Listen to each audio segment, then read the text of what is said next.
In Jakarta, the largest city in ASEAN, population growth is causing serious traffic congestion and air pollution.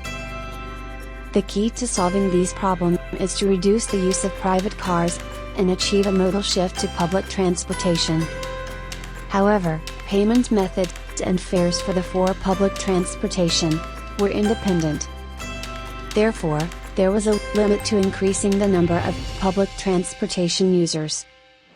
To solve these problems, the four public transport operators established a joint venture, Jaklingko.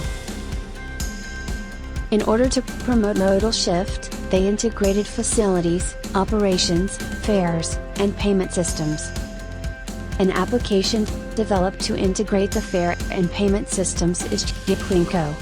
After entering the departure and the destination, the best route across the four public transportation is proposed, and tickets can be purchased together. Payments can be made with various e-wallets and linked to physical cards. International brand cards will also be supported. Fares are based on distance, and the cap fare is applied no matter how many transfers are made within 180 minutes. Not only public transportation, but also connected with Grab. This is the first mass service in ASEAN that also includes a ride-hailing service.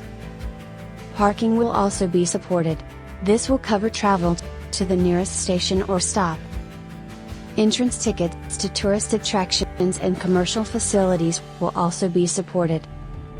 This advanced citywide MaaS was made possible by Acasia, the mobility solution adopted as the core solution. It was created by combining the IT architecture know-how of TIS and the transportation payment know-how of AINO.